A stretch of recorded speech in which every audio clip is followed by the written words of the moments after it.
Okay, here's a video on how to reconstitute hCG, human chorionic gonadotropin. So you'll be given a number of supplies. This you're not going to use for the reconstitution. This is for just actually injecting yourself with the medicine. So you can set these aside if you have the little insulin needles. Okay, you don't need this right now. Okay, but what you do need is you need the water, you need the powder, and you need a syringe, at least 5 mils or 10 mils, and then you need a needle and an alcohol swab. First thing you're going to do is, of course, with clean hands, you're going to take off the 2 caps. And there we go. You'll take your alcohol swab and wipe both the tops of the caps, however you like, rub back and forth or twist, doesn't matter. As long as you get the little gray part wet. Stick your finger in there if you need to, if it's kind of has a lip on it like that. Okay, now let those dry, and you can set your alcohol aside. So next you're going to open up your syringe, and this part of the syringe you just don't want to touch with your hand because that should be clean, right?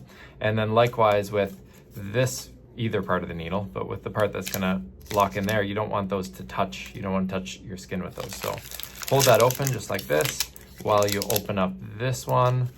And both of these are sort of half open like that. And then you can take the syringe and put it directly in there. Notice how I haven't touched anything. Now, once it's closed, you can touch it all you want, but you just can't touch the open ends. Okay, they've got to be clean. So now that that's on nice and tight, we can put this away. We are going to draw up, as per the instructions that are on your prescription, the amount of liquid from here and put it into the powder one, the hCG powder that you can see there. So most prescriptions of hCG will ask you to do 10 mils. At Gravity, we like to make it more concentrated. So we ask you to do it in 5 mils, not 10 mils. Pay attention to what it says on the prescription, but if you're getting it from Gravity, most likely it's asking you to reconstitute it in 5 mils, okay? So we're gonna take off the needle. We're gonna carefully, don't be all in the air like this, but either having it down, or I like to rest it on my finger, on the butt of my hand there. You're gonna bring those close to each other and then gradually, lightly kind of poke that in, and then draw up the amount of water that you need to have on the syringe. Okay, there we go.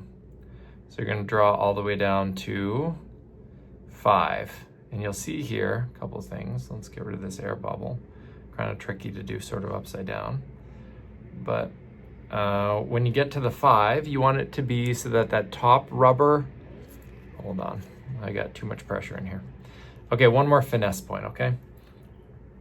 You want to draw a little bit of water in, or a little bit of air in here, like 2 mils of air, okay? And then you can poke through and draw up 5 mils.